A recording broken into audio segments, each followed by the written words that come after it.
श्री स्वामी चरित्र सारामृत षष्ठोध्याय. श्री गणेशाय नमः. धरोनी शिशूचा हात अक्षरे पंडित लिहवित, तैसे स्वामी चरित्रामृत स्वामी समर्थ वदविती. मी केवळ मतिमंद केवी वर्णू चरित्रागाध, परी माझा हा छंद स्वामी समर्थ पुरविती. ज्यांच्यावर प्रसादे करून मूढा होई शास्त्रज्ञान, त्या समर्थांचे चरण वारंवार नमितसे. कृपाळू होऊन समर्था वदवावे आपुल्या चरित्रा, श्रवणे श्रोतियांच्या चित्ता ब्रह्मानंद प्राप्त हो. सुरतरुची घेऊनी सुमने त्यासीच अर्पावी प्रीतीने, झाला ग्रंथ स्वामी कृपेने त्यांच्याच पदी अर्पिजे. मागील अध्यायाच्या अंती चोळप्पा विनवी स्वामी प्रती, कृपा करोनी मजवरती बडोद्या प्रती चलावे. भाषण ऐसे ऐकोनी समर्थ बोलती हसोनी, मल्हार रावाची या मनी आम्हाविषयी भावनसे. म्हणून तयाच्या नगरात आम्हा जाणे नव्हे उचित, अक्कलकोट नगरात आम्हा राहणे आवडे.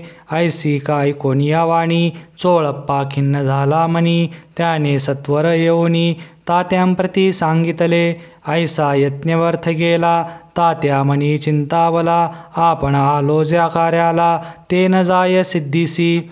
परी पहावा यज्ञ करोनी ऐसा विचार केला मनी, मग काय केले तात्यांनी अनुष्ठान आरंभले.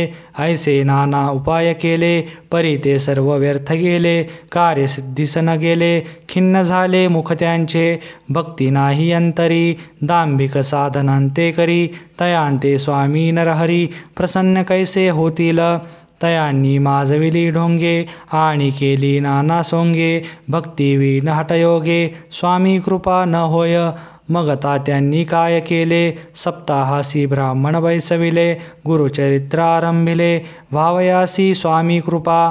परितयाच्या वाड्यात कधी न गेले समर्थ, तात्या झाला व्यग्रचित्त काही उपाय सुचेना. मल्हार राव नृपाने पाठविले ज्या कार्यकारणे, ते आपुल्या हातून होणे अशक्य असे वाटते. आता जाऊनी बडोद्यासी काय सांगावे राजयासी, आम्ही सकळ जनासी तोंड कैसे दाखवावे. ऐशा उपाय करोन न होती स्वामी प्रसन्न, आता एक युक्ती योजून न्यावे पळवून यतीसी. स्वामी केवळ ईश्वर मूर्ती हे नेने तो मंदमती, म्हणून योजली कपटयुक्ती परी ते सिद्धी ते न जाय.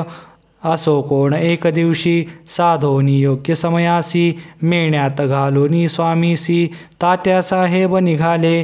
कडबगावचा मार्ग धरला अर्धमार्गी मेणा आला, अंतरसाक्षी समर्थाला गोष्ट विदित जाहली.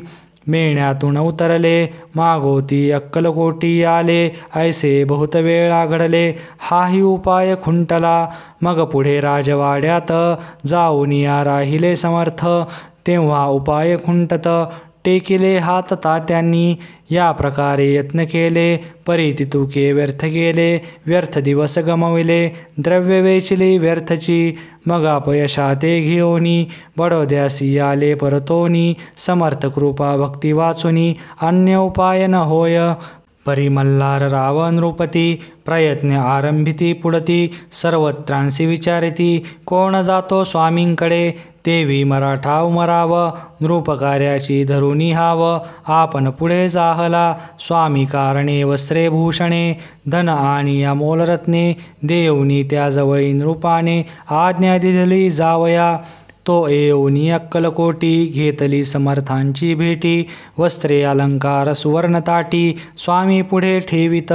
ती पाहून समर्थाला तेव्हा अनिवार्य क्रोध आला, यशवंता पाहोनी डोळा काय तेव्हा बोलले. अरे बेडी आणोनी सत्वर ठोका याचे चरणी, ऐसे त्रिवार मोठ्यांनी समर्थ क्रोधे बोलले. क्रोध मुद्रा पाहोनी यशवंतराव भ्याला मनी, पळाले तोंडचे पाणी लटलटा कापू लागला. मग थोड्याच दिवशी आज्ञा आली यशवंतासी, सत्वर यावे बडोद्यासी येथील कार्यास सोडोनी. साहेबा विषप्रयोग केला मल्हार रावावरी आळा आला, त्या कृत्या माझी यशवंताला गुन्हेगार लेखिले. हाती पायी बेडी पडली. स्वामी वचनाची प्रचिती आली. अघटित लीला दाविली. ख्याती झाली सर्वत्र. समर्थांची अवकृपा जयावरी. त्याच्या कष्ट होती शरीरी. कृपा होय जयावरी. तया सर्वानंद प्राप्त होय. महासमर्था भक्तपालका. अनादिसिद्धा जगन्नायका. निशिदिनी शंकर सखा. विष्णुचिया मनिवसे. इति श्री स्वामी चरित्र सारामृत नाना प्राकृत कथा संमत सदा भक्त परिसोत षष्ठोध्याय गोडः. श्री स्वामी चरणार्पणमस्तु. श्रीमस्तु शुभं भवति. श्री स्वामी समर्थ.